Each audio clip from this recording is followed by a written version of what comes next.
নমস্কার, আমি তনুশ্রী। অলৌকিক ঘটনা তনুশ্রী নিউজ চ্যানেলে নিয়ে চলে এসেছি আপনাদের জন্য একটু ভৌতিক ঘটনা। আপনারা সবাই জানেন যে আমি একটি বেসরকারি সংস্থানে চাকরি করি। সেখানে আমি একটি ঘটনা শুনতে পাই, সেই ঘটনাটি আজকে আপনাদের সাথে শেয়ার করব। আমাদের এখানে যেই ছেলেটি লন্ড্রির কাজ করে, সেই ছেলেটির মুখ থেকে শুনতে পেয়েছি আমি।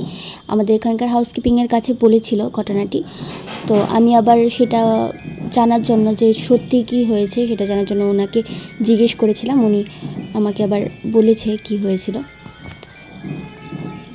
তো আমি এখন আপনাদের সাথে সেটাই শেয়ার করতে চলেছি। যেই লন্ড্রির ছেলেটি ঘটনাটা বলেছিল, ওর বড় ভাই কোনো একটা জায়গায় গিয়েছিল পার্টি করতে। যে কোনো দশমী বা কিছু হবে।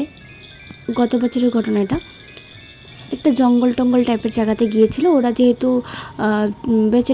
ছেলেরা যেহেতু মানে ড্রিঙ্ক করে, তো একটা খালি জায়গা যদি ওদের জন্য হয় তাহলে আরও ভালো হয়। তো এরকম একটি জায়গাতে গিয়েছিল।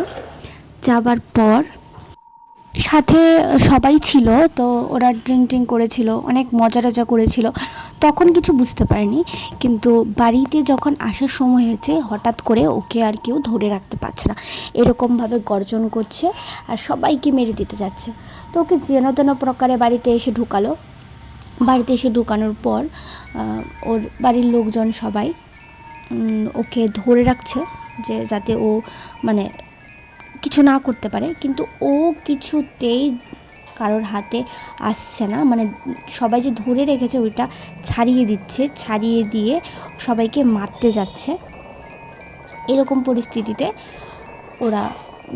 ওরা ওকে নিয়ে মানে বেঁধে রেখেছে। বেঁধে রাখার সময়ও ও অনেকটা সবাইকে মারধর করেছে, অনেক কিছু করেছে। মানে বলতে গেলে অনেক কিছুই হয়েছে ওই দিন। তো ওই দিন আর কোনো প্রকারে সম্ভব হয়নি যে ওনারা কোথাও যাবে। প্রথমত ওরা ভেবেছিল যে ওদের ভাই পাগল হয়ে গেছে। ওরা অনেক ডাক্তার বুদ্ধি করার চেষ্টা করেছিল, কিন্তু ওদের বাড়ির পাশের এক দিদিমা ছিল, উনি বলেছিল যে এটা পাগল হওয়ার মানে কোনো সম্ভাবনাই নেই ওর ভিতরে যেটা দেখা যাচ্ছে যে দুই সুরে কথা বলছে। আর ওর কথার থেকে সবাই ফিল করতে পারছে যে ওকে যেটাই ভর করেছে সেটা হয়তোবা সেই আত্মাটার হয়তোবা কারোর দ্বারা মৃত্যু হয়েছিল, মানে কেউ ওকে মেরে ফেলেছিল। বলছে অমুক নাম বলছে, তমুক নাম বলছে, ওকে মেরে ফেলবো, এই করবো, তোরা আমাকে ছেড়ে দে, যেতে দে, এরকম বলছে। তো যাই হোক করে ওই দিন রাত্রটা সবাই মিলে ঠাকুরের নাম গান করেছে ওর সামনে বসে, কিন্তু ওকে কিছুতেই ধরে রাখতে পারছে না। পরদিন সকালে ওই দিন রাত্রিতেই হয়তো ওনারা দূরে কোনো মসজিদের সাথে যোগাযোগ করে কথা বলেছিল। তারপর ওনারা অন্য জায়গার নাম বলেছিল, ওইখানকার একজন ওঝা বা কিছু একটা ধরে মানে আনা হয়েছিল। ওই দিন রাত্রেবেলা আনা হয়নি, পরের দিন সকালে। তো ওকে দেখেই ও আরও চিৎকার করতে শুরু করে দেয়। রাত্রিরে তো একটু হলেও ওকে মানে ও গর্জন করছিল, কিন্তু এতটা শরীর হাত পা নাড়াচ্ছিল না। আর সকালে যখন ওই লোকটা এসে ঢুকছে তখন কিন্তু আরও বেশি বেড়ে গিয়েছিল।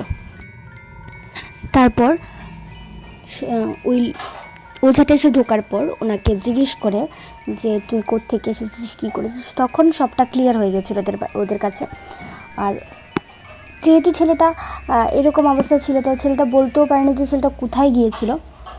আমি ওই জায়গার নাম বলছি না, আমার সংস্থাটা থেকে একটু কাছেই ওইখানে একটি ছেলেকে কিছুদিন আগে নাকি মার্ডার করে ফেলে রাখা হয়েছিল।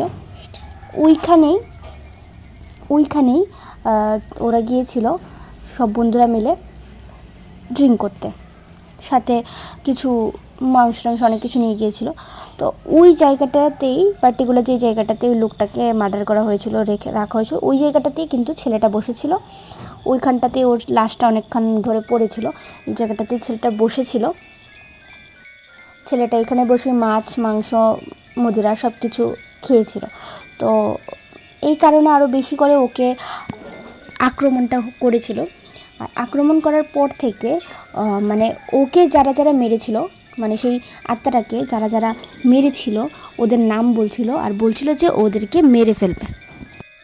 ও যেটা যখন বলে যে তুই যদি ওর শরীরে এসে মারিস তাহলে সবাই তো বুঝবে না যে তুই ওই শরীরে আছিস, সবাই তো ভাববে যে এই ছেলেটাই মেরে ফেলেছে, তো ওই ছেলেটারই জেল হবে আর ছেলেটা বাড়িতে কখনো ফিরতে পারবে না, এরকম বললো।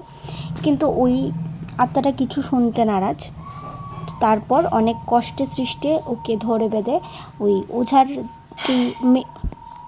সেখানে নিয়ে গিয়েছিল, আর সেখানে নিয়ে গিয়ে কিছু ক্রিয়া করেছিল, করার পর ছেলেটাকে ছেড়েছিল। আর ছাড়ার পর প্রায় 1-1.5 সপ্তাহ নাকি ছেলেটা অজ্ঞান ছিল। আর সেই অজ্ঞান থাকার কথাটা আমি পরে জানতে পেরেছিলাম, যেহেতু ছেলেটাকে যখন ধরেছিল পরদিনই ছেলেটার ভাই এই কথাটা বলেছিল, তো সে কারণে ও যখন মানে এত কিছু হয়েছিল, যেটা পর মুহূর্তে যেটা হয়েছিল সেটা কিন্তু পরে জানা গিয়েছিল, প্রায় 1-1.5 সপ্তাহ পরেই যখন ছেলেটা আবার আসে তখন জানা গিয়েছে। আপনাদের আমার এই ভৌতিক ঘটনাটা কীরকম লাগলো তা কিন্তু অবশ্যই কমেন্ট করে জানাবেন।